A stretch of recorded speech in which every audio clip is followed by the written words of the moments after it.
আপনারা নিজেদের 31 দফার যোগ্যতা আপনারা একটা আন্দোলন সফল করতে পারছেন? পারেন না। এটার আনসার হচ্ছে না, এটা রুলও বাস্তবতা। আপনারা যখন বারবার এইরকম আপনি বললেন তো আমরা 17 বছর কোথায় ছিলাম, আমরা সফল করতে পারি নাই।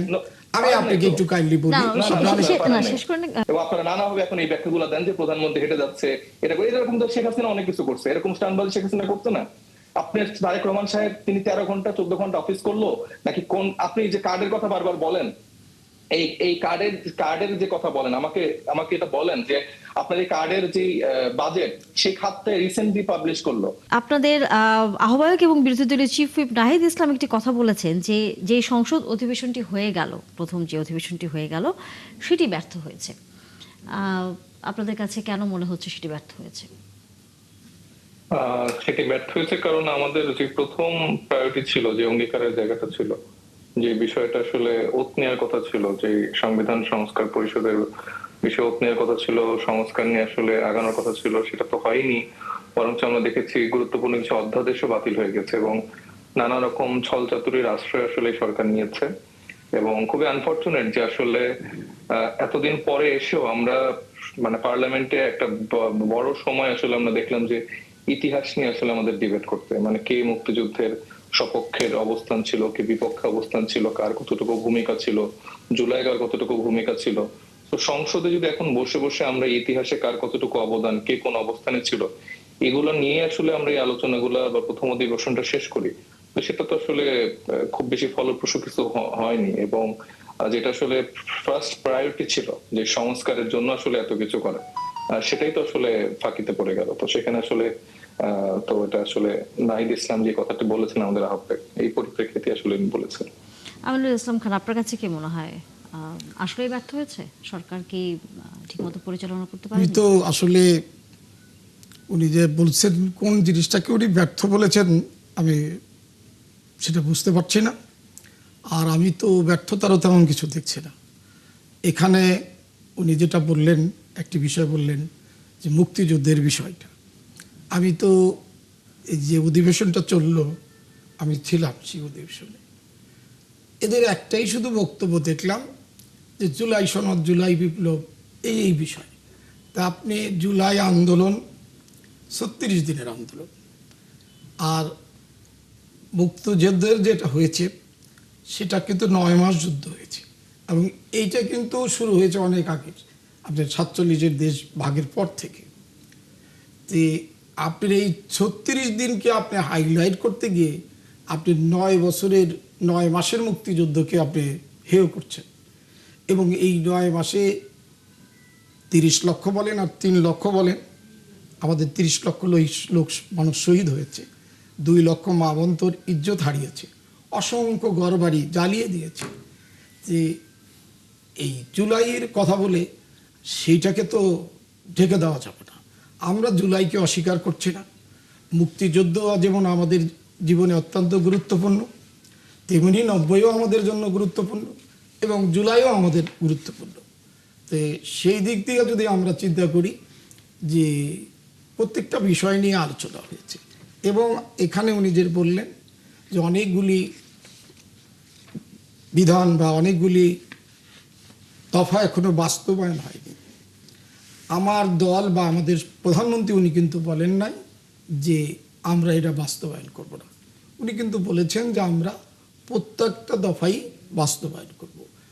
আমার মনে হয় যে আমাদের পক্ষ থেকে আমাদের প্রধানমন্ত্রী বলেছেন, আমাদের হুইপ সাহেবও বলেছেন, আমাদের সংসদ সদস্যরাও বলেছেন যে আমরা আরও অধিকতর জুলাই বিপ্লবের যে ধারাগুলো রয়েছে ওগুলাকে আরও অধিকতর শক্তিশালী করার জন্য আমরা উদ্যোগ নেব।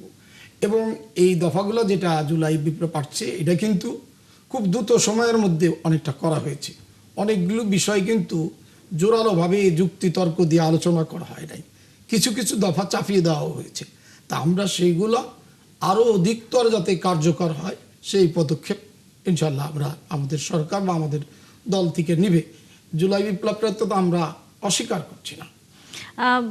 সাহেব মোস্তাফিজ, সরকার বা সরকার দলীয় মন্ত্রী বা নেতাকর্মীরা বারবারই বলছেন যে জুলাই সনদ তারা কোনোভাবেই অস্বীকার করছেন না এবং তারা সেটি বাস্তবায়ন করবেন, কিন্তু তারপরে আপনারা একই কথাই বলছেন যে আপনাদের কাছে মনে হয় যে এই সরকার সেটি বাস্তবায়ন করবে না। আস্থার সংকটটা আসলে কেন কাটছে না আপনাদের? তো তার আগে আমি একটু বলে নিই, আমার বিজ্ঞ সমালোচক যে কথাগুলো বললেন উনি সেম সেম কথাগুলি আবার রিপিট করলেন। দেখেন, আমি কিন্তু এখানে খুব সুন্দর করে বলার চেষ্টা করলাম যে এখানে সংসদটা আসলে ইতিহাসকে বারবার করে আলাপ করে সময়টা আসলে সেখানে যদি আমরা কালক্ষেপণ করি, সেখানে আরো অনেক জনগুরুত্বপূর্ণ বিষয় আসলে বাদ পড়ে যায়। এখানে কিন্তু আমি একবারও কিন্তু বলিনি যে ৭১ আর আমাদের ২৪-কে মুখোমুখি দাঁড় করিয়ে কার কতটুকু অবদান। উনি হয়তো বা আমাদের জুলাই গণঅভ্যুত্থানকে ৩৬ দিনের বলে উড়িয়ে দিতে পারেন, কারণ তাদের এখন ন্যারেটিভটা এরকম যে ১৭ বছরে এরকম ৩৬ দিনের অনেকগুলো এরকম গুরুত্বপূর্ণ ঘটনা ঘটার ফলে একটা পর্যায়ে হচ্ছে না আমাদের মতো কিছু স্টুপিড ছেলেপেলেরা এসে জীবন দিয়ে আসলে তাদের কাছে ক্ষমতাটা হস্তান্তর করেছে, যেটা আসলে তাদের ন্যায্য হিস্সা, এবং তারা সেটা বুঝে পেয়েছে। সেটা আনফরচুনেটলি তাদের একটা চিন্তা ভাবনা, এবং তারা অভ্যুত্থানের পরবর্তীতে এই মানুষদের স্টেটমেন্ট কিরকম ছিল, এখন কিরকম হয়ে গেছে, সেটা তারাই হয়তো বা তাদের পূর্বের যদি কিছু ভিডিও দেখে তারা হয়তো মনে করতে পারে।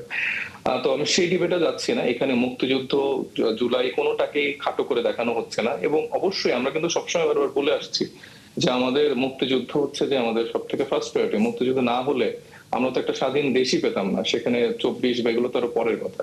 তো আমার কথা হচ্ছে যে এখানে আরো অনেক জনগুরুত্বপূর্ণ বিষয়গুলো ছিল, যে গুম প্রতিরোধ কমিশন বা যে সংস্কারের কথা, সিস্টেমেটিক পরিবর্তনের কথা বলছি, যেটার জন্য আসলে বাংলাদেশের মানুষের একটা জীবনের একটা পরিবর্তন হতো। আমরা সেই কথাটা বারবার ফোকাস করার চেষ্টা করছি। আমরা বারবার পুরোনো জিনিসে আসলে আটকে থেকে বাংলাদেশের যে নতুন সম্ভাবনা ছিল সেটাকে আমরা বাধাগ্রস্ত করতে চাই না। এখন দেখেন আমাদের সারা দেশে কত রকম প্রবলেম হচ্ছে প্রতিদিনই, এই হার্ম রিলেটেড ইস্যু হচ্ছে, নানাভাবে অনেকগুলো ধর্ষণের ঘটনা ঘটছে, এরকম আরো নানা গুরুত্বপূর্ণ বিষয় প্রতিদিনই যাচ্ছে। কিন্তু আমরা বারবার করে আমরা এই বিষয়গুলো থেকে আটকে ফেলি, এবং আমরা বারবার বলি যে এটা জুলাইয়ের চেতনায় সে এরকম করে এখন তারা আমাদেরকে নানাভাবে ট্যাগ দেওয়ার চেষ্টা করে। সেটা খুবই আনফরচুনেট। আমরা মনে করি যে নতুন বাংলাদেশের যে ভিত্তি, সেই ভিত্তিটা তো আমাদের ৭১-ই আমাদের মূল ভিত্তি, এবং ২৪টা আসলে পরিবর্তনের জন্য, সংস্কারের জন্য। এই সংস্কারটা তারা যে বারবার বলছে অক্ষরে অক্ষরে তারা পালন করবে, সে অক্ষরে অক্ষরে এটা হচ্ছে যে তারা সে সাংবিধানিক প্রতিষ্ঠানগুলো তাদের নিজের নিয়ন্ত্রণে রেখে সে অক্ষর অক্ষরে পালন করবে। তো তাদের নোট অফ ডিসেন্ট গুলো দেওয়া মূলত এই গুরুত্বপূর্ণ বিষয়গুলোতে, যেটার ফলে আসলে পরিবর্তনের যে সুযোগটা ছিল সেটা সুযোগ মানে হতো। কিন্তু নোট অফ ডিসেন্টের যেগুলো পালন করবে সেটাতে আনফরচুনেটলি খুব বেশি পরিবর্তন হবে না। হয়তো আপনি বিরোধী দলকে আপনি একটা ডেপুটি স্পিকার অফার করবেন, এরকম টাইপের কিছু কিছু পদ আপনার অফার করবেন। তো এই বাইরে কোনো কিছু আসবে না। কিন্তু আপনার এই স্বাধীন নির্বাচন কমিশন, স্বাধীন মানবাধিকার কমিশন, বা এই যে বাংলাদেশ ব্যাংকে এরকম হুট করে একজন ব্যবসায়ীকে গভর্নর বসিয়ে ফেলা, এই কাজগুলো আসলে তারা যেভাবে বিসিবি দখল করে ফেলছে, যেভাবে প্রত্যেকটা প্রতিষ্ঠান দখল করে ফেলছে, এই সংস্কারটা হলে আসলে সেই সুযোগটা তাদের কাছে ছিল না। তো তারা আলটিমেটলি এরকম কোনো কিছুই করতে চায় না, এবং তাদের নিজস্ব যে ৩১ দফা, সেটাও অলরেডি ৪-৫টা দফা তারা ভায়োলেট করে ফেলেছে। তো তারা কোন কোন দফাগুলো তারা ভায়োলেট করেছে? তাদের প্রথম যে ১ নম্বর দফা, সে ১ নম্বর দফাটাতেই তারা বলেছিল যে সংবিধান সংস্কার কমিশন তারা গঠন করবে, এটা ভায়োলেট করেছে। তাদের যে ১০ নম্বর দফাটা ছিল সেটা তারা ভায়োলেট করেছে। তাদের ২১ নম্বর দফাতে তারা বলেছিল যে এই স্থানীয় সরকার নির্বাচনের ক্ষেত্রে তারা কখনোই এরকম করে লোক বসাবে না, এবং সম্ভবত ৩১ নম্বর দফাটাও তারা ভেঙেছে। আমরুল ইসলাম, আপনাদের নিজেদেরই যেই ইশতেহারে যেসব কথা বলেছেন ৩১ দফায়, সেখানে আপনারা নিজেরাই বেশ কিছু দফায় হচ্ছে বিঘ্ন ঘটিয়েছেন। এখানে উনি যে জিনিসগুলো বললেন যে সংসদটাকে নতুন রাজনীতি, জুলাই বিপ্লব মানে একটা পরিবর্তন।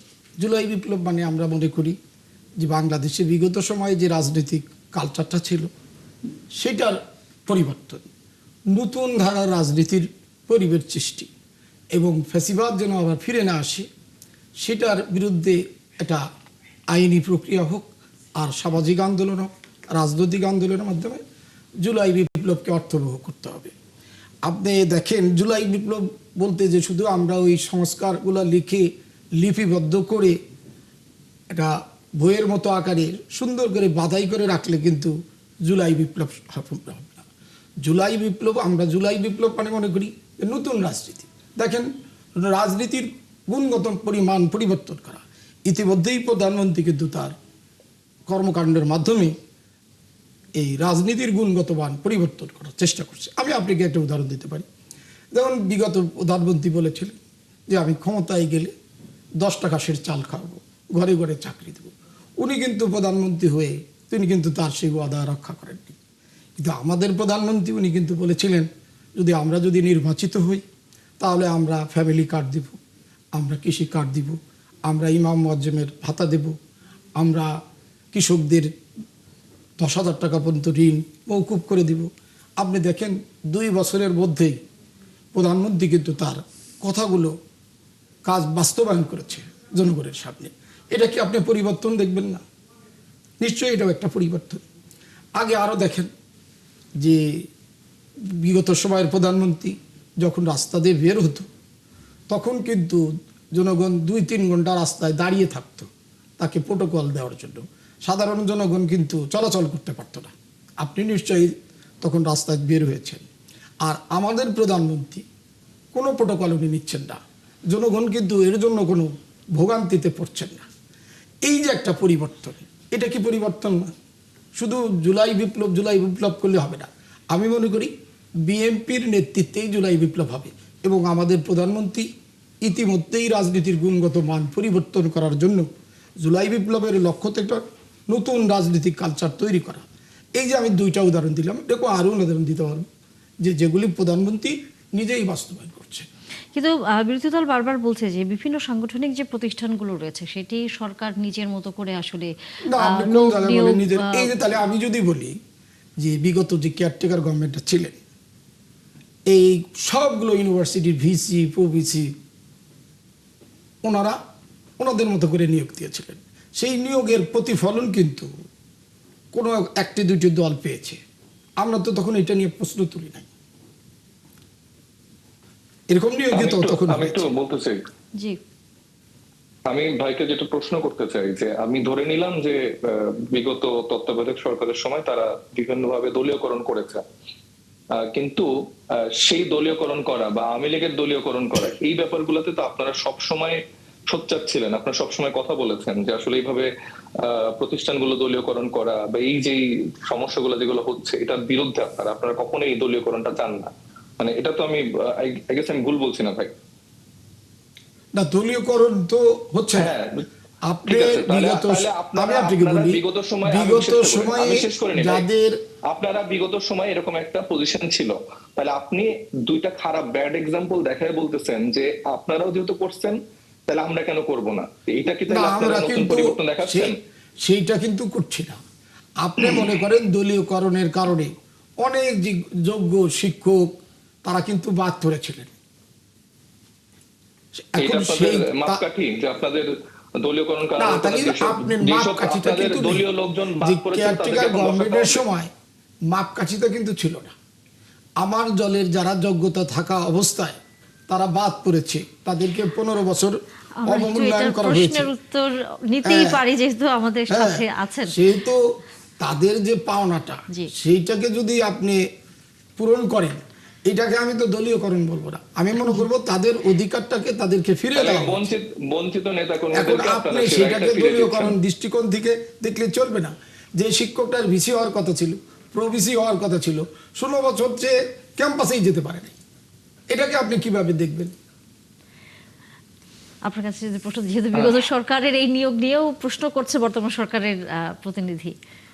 না, বিগত সরকার তো দলীয়করণের কোনো সুযোগ নেই, কারণ বিগত সরকারের তো কোনো দল ছিল না। তো যেহেতু দল ছিল না, দলীয়করণেরও কোনো সুযোগ নেই। বিগত সরকার দল ছিল না, পুরোটাই আপনি ভুল হবে না। আমি আসি, আপনি দল ছিল না তাহলে আমরা অনেককেই দেখছি যারা প্রধান উপদেষ্টার বেডরুম পর্যন্ত চলে যেত। তাহলে তারা আপনি যদি সেই ডিবেটে আসেন তাহলে আমিও অনেক উদাহরণ দিতে পারবো যেগুলো আসলে আমাদের কারোর জন্যই খুব বেশি প্রীতিকর হবে না। এনিওয়ে, আমি যেটা বলি যে বিগত সরকারের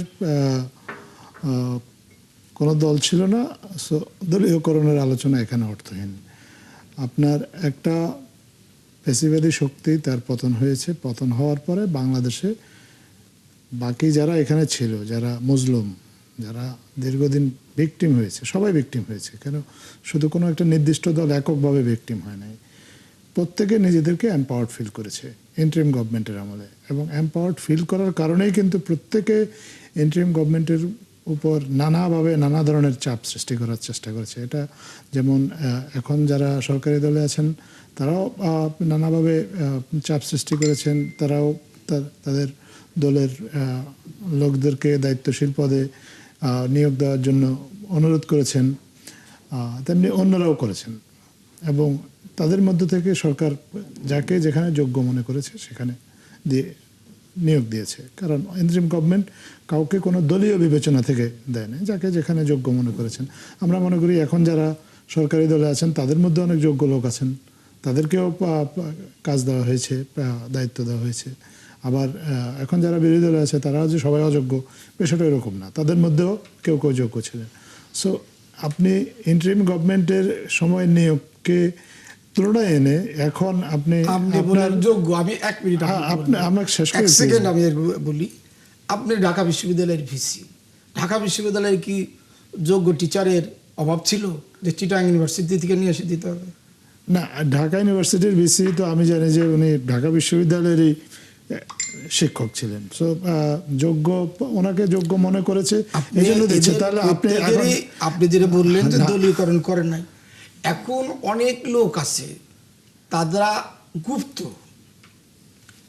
তাদের পরিচয় তো জানা যায় না, এখনো আছে যে তাদের আগের পরিচয়টা জানা যায় না। যখন তারা দায়িত্বতে গেছেন, দায়িত্ব পেয়েছেন, তখন কিন্তু আমরা তাদের পরিচয়টা, আদর্শটা বুঝতে পারছি। এখনো আপনার অনেক মানুষ আছে তারা কিন্তু মানে এখনো ওই অন্ধকারে আছে। আমি একটু 1 সেকেন্ড একটু অ্যাড করি। আমিনুল ভাই একদম সঠিক বলেছেন যে এরকম আসলে অনেক গুপ্ত মানুষ ছিলেন, যেটা আসলে এখন বোঝা যাচ্ছে। আমি তার সাথে একদম একমত। যেরকম হচ্ছে যে খলিলুর রহমান সাহেব, যিনি আসলে আমরা জানতাম যে তার আসলে কোনো দল বর্ণ কোনো কিছু নাই, কিন্তু এখন আমরা দেখতে পাচ্ছি তিনি বিএনপির পররাষ্ট্রমন্ত্রী। আবার এই যে আমাদের বর্তমানে যিনি আইনমন্ত্রী, তিনিও তো গুরুত্বপূর্ণ পদে ছিলেন আমাদের এই ইন্টারিম গভর্নমেন্টের সময়। তো এরকম অনেক গুপ্ত মানুষজনকে আমরা দেখছি তারা আস্তে আস্তে নিজেদের রং পরিচয় দেখাচ্ছে এবং তারা আসলেই বিএনপির। তো ভাইয়ের কথার সাথে আমি একমত। না, আপনি যেটা বললেন সেটা যদি আমি এখন ব্যাখ্যা করতে যাই, তাহলে এই যে খলিলুর রহমান কি কোনোভাবে আপনাদের, আপনি তো ছাত্র দলের সাথে দীর্ঘদিন লড়াই করেছেন, রাজপথে সংগ্রাম করেছেন, আমি যেটা বলছি, আমি ঢাকা বিশ্ববিদ্যালয়ের নেতৃত্ব দিয়েছি, আমি ঢাকা বিশ্ববিদ্যালয়ের প্রেসিডেন্ট সেক্রেটারি ছিলাম। আমি তো শিবিরকে কখনো দেখি নাই দৃশ্যমান। আমি তো ঢাকা বিশ্ববিদ্যালয়ে পড়াশোনা এবং রাজনীতি দিয়ে প্রায় 10-15 বছর ছিলাম, আমি তো শিবিরে কোনো দিন দেখি নাই। তাহলে এই শিবিরগুলো কোথায় ছিল এতদিন? এবং আমি আপনাদের কাউকে আমি ছোট করতে চাই না, আপনাদের অনেকেই কে কোথায় ছিলেন। এখন আপনাদের কিন্তু অনেক ভিডিও, অনেক ছবি পাওয়া যায় যে আমি আপনাদের আন্ডারমাইন করে আমি কাউকে ছোট করতে চাই না, যে ছাত্রলীগের সাথে অনেকেই ছিলেন, যে ছাত্রলীগের সাথেই তারা ছিলেন। এখনো আবার দেখা যাচ্ছে ছাত্রলীগ খুঁজে পাওয়া যাচ্ছে না, তারা কোথায় গেছে? তারা আবার আর একটা সংগঠনের, এতদিন তারা তাদের আশ্রয়ে ছিল, এখন আবার তাদের আশ্রয়ে অনেকে আসছে। আপনার নিজেকে করা উচিত। আপনি যে শিবিরদের কথা বলছেন, আমরা বাংলাদেশ জাতীয়তাবাদী ছাত্র দল, আপনাদের জোট সঙ্গীত ছিল জামাত ইসলামী শিবির। তো তারা কোন দলে ছিল? রাজনৈতিক প্রয়োজনে জামাত ইসলাম আওয়ামী লীগের সাথে আন্দোলন জোটেছিল, আমাদের সাথেও জোটেছিল। ঠিক আছে, এখন আপনার একটা সময় ছাত্রলীগের আশ্রয়ে ছিল, এখন আবার ছাত্রলীগ তাদের আশ্রয়ে আছে।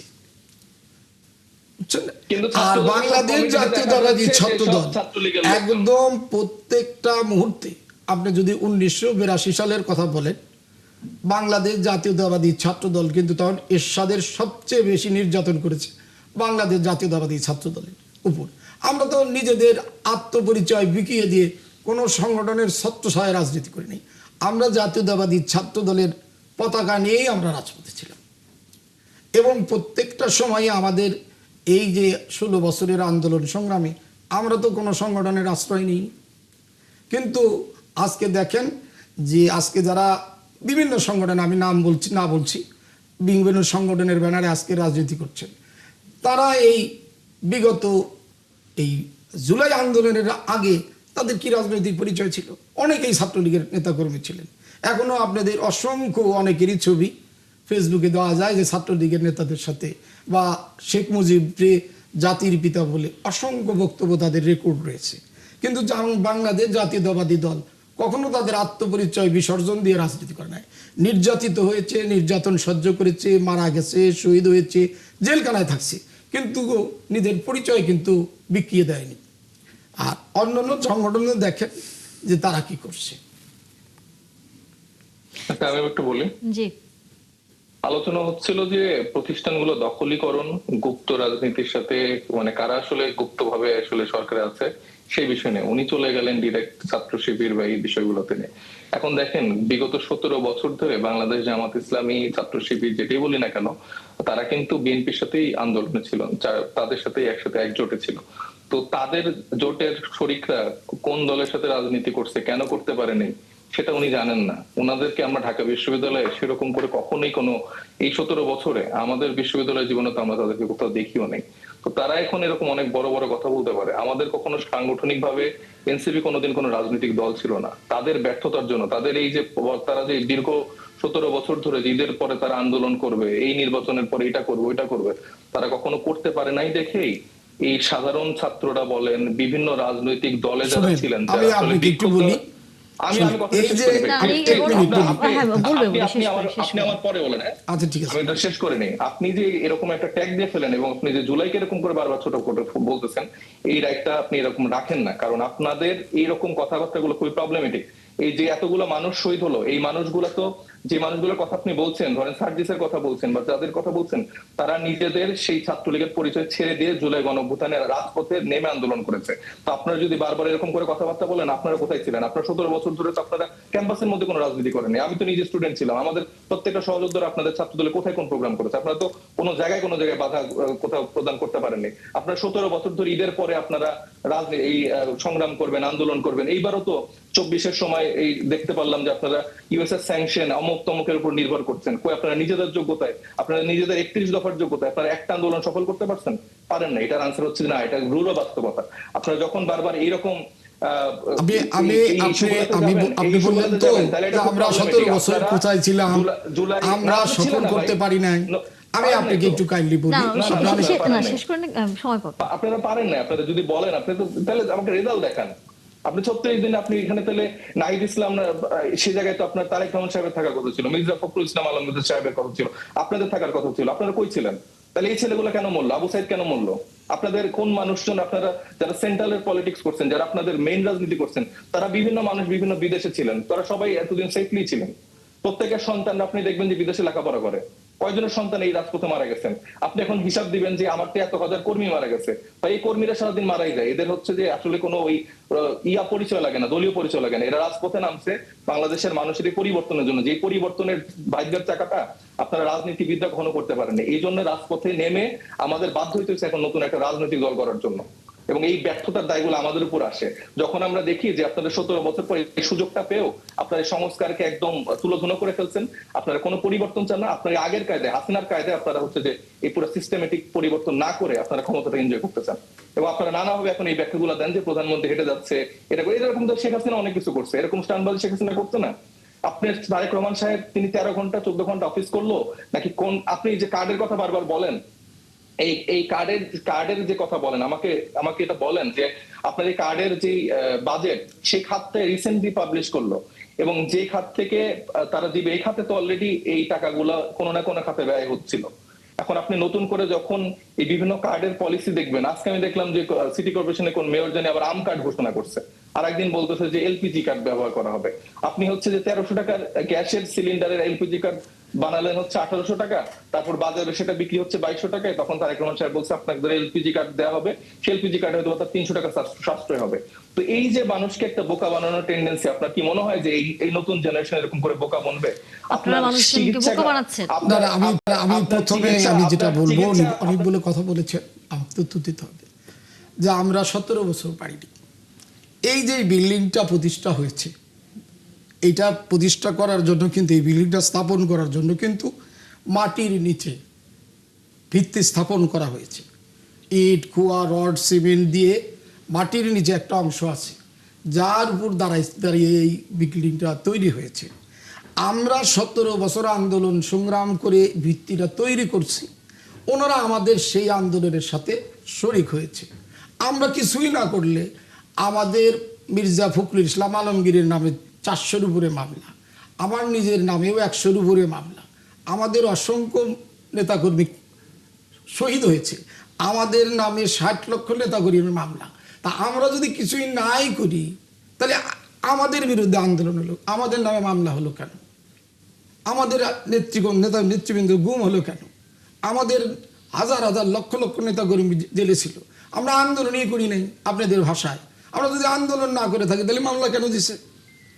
আমরা যদি রাজপথে না থাকি তাহলে আমাদের কেন জেলে থাকতে হয়েছে? আমাদের কেন গুম করতে হয়েছে?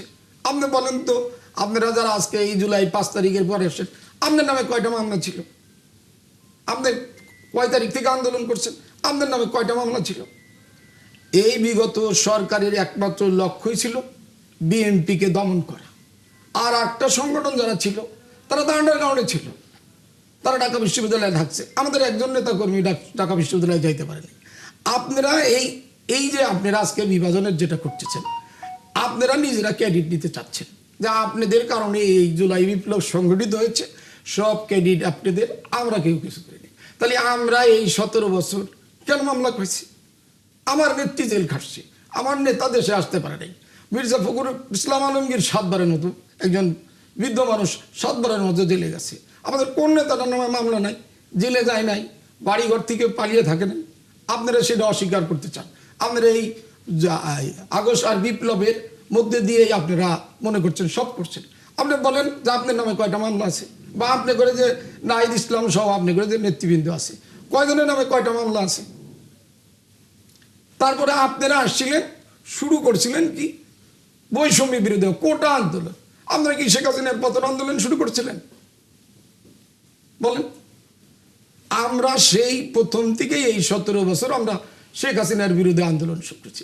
কোনো আন্দোলনই একদিনে সফল হয় না। এই দেশ স্বাধীন হয়েছে আপনার 47-এর পর থেকে আন্দোলন শুরু হয়েছে, 71 সালে এসে শেষ হয়েছে। 82 সালে এরশাদ ক্ষমতায় নেওয়ার পরে 82 সাল থেকে আন্দোলন শুরু হয়েছে বেগম খালেদা জিয়ার নেতৃত্বে। সেই আন্দোলনটা শেষ হয়েছে 90 সালে। তাই আপনার 90-এর যে আন্দোলন সফল হয়েছে, এই আন্দোলন সফল করার পিছনে 82 থেকে যারা কাজ করছে তাদের কি অবদান নাই? আপনাদের ছোট্ট গণ্ডি থেকে দেখলে আপনি বলতে পারবেন যে আপনারা কয়টা মামলা খাইছেন, আপনার কয়টা নেতা আপনারা এই শুধু লাস্টের দিকে আসে আপনারা কয়েকজনের কোন নেতারা আপনি দেখান যে আপনাদের এই নেতাদের নামে আপনাদেরকে মামলা দিছে, কয়জন আপনারা অ্যারেস্ট হয়েছে, কয়জন ঢাকা বিশ্ববিদ্যালয় হলে থাকছেন? আপনারা তো সবাই ঢাকা বিশ্ববিদ্যালয়ে থাকছেন, আপনারা কিভাবে হলে থাকছেন? আমরা তো হলে থাকতে পারি। আমি ছাত্র দলের সেক্রেটারি ছিলাম, লাস্ট আমরা মধুর ক্যান্টিনে আমাদের গুলি করছে, আমরা গুলির কারণে ঢাকা বিশ্ববিদ্যালয় থেকে বের হয়ে এসেছি। আপনি বলেন আপনি দেন না, হ্যাঁ দেখবেন না, আমরা তো নেতৃত্ব দিয়েছি 2012 সাল পর্যন্ত। আপনি হয়তো 2012 সালে ইউনিভার্সিটিতেই আসেননি মেবি। তো কাজেই আপনি যেটা দেখছেন, আপনি এই অল্প একটু সময় দেখছেন, আর আমরা কিন্তু এই 17 বছর দেখছি। অতএব আপনি 17 বছরের আন্দোলনকে আপনারা কিছুই মনে করতেছেন আমরা পারি নাই। আমরা একটা জিনিস, কোনো জিনিসই একদিনে সফল হয় না, কোনো জিনিসই, কোনো দেশের আন্দোলনই একদিনে সফল হয় না যে একদিনে কিছু সফল হয়ে গেল। এইটা 17 বছরের ধারাবাহিক আন্দোলনের ফসল। সেই আন্দোলনের মধ্যে দিয়ে পতন হয়েছে। আমরা তো আপনাদেরকে অস্বীকার করি না, আপনাদেরকে আমরা তো সাধুবাদ জানাই। আপনাদের দল যখন আত্মপ্রকাশ করলো, আমাদের চেয়ারম্যান বর্তমান প্রধানমন্ত্রী উনি কিন্তু আপনাদের স্বাগত জানিয়েছে, এবং গণতন্ত্রের স্বার্থে যে আরও গণতান্ত্রিক দল আসুক আমরা তাদেরকে স্বাগত জানাই। আমরা তো আপনাদের গণতান্ত্রিকভাবে আপনারা বেড়ে ওঠেন, এটা আমরা তো চাই যে গণতন্ত্রের পক্ষে আরও গণতান্ত্রিক শক্তি তৈরি হোক, দেশের স্বাধীনতার পক্ষে, সার্বভৌমত্বের পক্ষে, দেশের স্বার্থের পক্ষে মানুষ আরও কথা বলুক, এটা তো আমরাও চাই। কিন্তু আপনাদেরকে ভাবতে হবে যে, আমি একটা জিনিস বলি, আমার দাদার জন্ম না হলে আমার বাবার জন্ম হতো না, আমার বাবার জন্ম না হলে আমার জন্ম হতো না। আপনাকে 71-কে মানতে হবে, 90-কে মানতে হবে, 24-কেও মানতে হবে। আমাদের এইগুলোকে নিয়েই আমাদেরকে একসাথে আগাইতে হবে।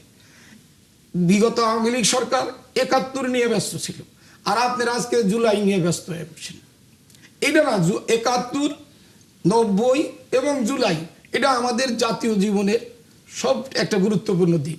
আমরা এই সবগুলোর চেতনাকে ধারণ করেই বাংলাদেশকে এগিয়ে নিয়ে যেতে হবে। আমরা যদি শুধু আমরা বলছি না যে আমরা 71 নিয়েই থাকবো, আমরা 90 নিয়ে থাকবো। কিন্তু তারপরেও বিরোধী দলের কাছ থেকে আসলে সরকারের উপর এক ধরনের অনাস্থা বারবারই প্রকট হয় যে আপনারা জুলাই সনদ হয়তো বাস্তবায়ন করতে চান না, গণভোটের রায়কে অস্বীকার করছেন। আমরা এটার উত্তর শুনবো। আবুল কালাম আজাদ, আপনার কাছে একটু আসতে চাই। সেটা হচ্ছে যে বর্তমান সরকারের সময় মাত্রই হচ্ছে 2 মাস পার হলো, তার মাঝেই সরকার এবং বিরোধী দলের যে অবস্থান অনেকটা মুখোমুখি, বা যে কোনো বিষয়ে তাদের মতপার্থক্য দেখা যাচ্ছে। আপনার দৃষ্টিতে কি মনে হয় যে এটি কি শুধু রাজনীতির জন্য, নাকি আসলে এটি সামনের দিনগুলোতে এই বিভেদটা আরো অনেক বেশি বাড়বে? ধন্যবাদ আপনাকে। এটা তো এক্সপেক্টেড ছিল। এক্সপেক্টেড এই কারণেই যে আমরা ওই গত 17 বছরে দেখেছি যে আপনার যে পাতানো বিরোধী দল যেটা, তারা সরকার যেটা বলতো তারাই সেটাই তারা আপনার তোতা পাখির মতো সেটাই আওড়াতো, এবং বিরোধী দলের সদস্যরা সরকারি দলের প্রতীকে নির্বাচিত হয়েছে, এরকম আমরা দেখেছি। সেটা আমরা তো সেই যুগটা পেরিয়ে এসেছি। এখন একটা গণ আন্দোলনের মধ্য দিয়ে, তারপর একটা গণতান্ত্রিক প্রক্রিয়ায় আজকে আমাদের সেনাবাহিনী প্রধান উনি আজকেও বলেছেন যে এত সুন্দর নির্বাচন আগে দেখেননি। তো একটা সুন্দর নির্বাচনের মধ্য দিয়ে আমরা যখন একটা সংসদ পেলাম, তো সেই সংসদে সরকারি দলের অনেক সিদ্ধান্ত বিরোধী দল বিরোধিতা করবে, এটাই স্বাভাবিক। এবং সরকারি দল যেভাবে শিখিয়ে দেবে সেভাবে তারা বিরোধিতা করবে না, তারা তাদের মতোই করে বিরোধিতা করবে। আবার সরকারি দলকেও সেই বিরোধিতার জবাব দিতে হবে, কারণ বিরোধী দল যারা নির্বাচিত সদস্য তারাও কিন্তু জনপ্রতিনিধি। তারা এক ধরনের অ্যাকাউন্টেবিলিটি মেকানিজম থাকবে সংসদে, এটাই হলো খুব স্বাভাবিক। এবং আমাদের কিন্তু আসলে সার্বিকভাবে চাওয়াটাও এরকম যে ডিবেটটা হবে সেই ডিবেটটা সংসদে হবে। কারণ আমাদের দেশের মানুষ টায়ার্ড রাজপথে আপনার আন্দোলন সংগ্রাম এগুলো দেখতে দেখতে, বা রাজপথ দখল করে রাজপথে রক্ত ঝরানো, এগুলো মানুষ চায় না। মানুষ চায় রাজনীতিটা একটা সুস্থ ধারার রাজনীতি, যে এই সুস্থ ধারার রাজনীতিতে সরকারি দল তার সিদ্ধান্ত নেবে রাজনৈতিক বিবেচনা থেকে, যেটাকে সে যথার্থ মনে করবে সেই সিদ্ধান্ত নেবে, এবং বিরোধী দল তার ভুল ত্রুটিগুলো দেখিয়ে দেবে। এটা আমাদের প্রত্যাশা ছিল। সেখানে আমরা যদি তাদের মতভিন্নতা থাকে, আমি মনে করি যে উই শুড ওয়েলকাম দিস। মতভিন্নতাটা যাতে মতবিরোধের রূপ না নেয় সেই চেষ্টাটা থাকা উচিত। এবং আমরা আশা করব যে সামনের দিনে, যে মাত্র একটা সংসদ গঠিত হয়েছে, একটা প্রথম অধিবেশন, সামনের দিনে তাদের মধ্যে অনেক মতভিন্নতা তৈরি হবে, এবং এই মতভিন্নতার মধ্য দিয়ে শ্রেষ্ঠ মতটা আমরা মানুষ হিসেবে, নাগরিক হিসেবে জানতে পারবো। কিন্তু এই মতভিন্নতাটা কখনোই মতবিরোধের রূপ নেবে না। অবশ্যই আমাদের সাধারণ মানুষের আসলে তাই চাওয়া বলা যায়।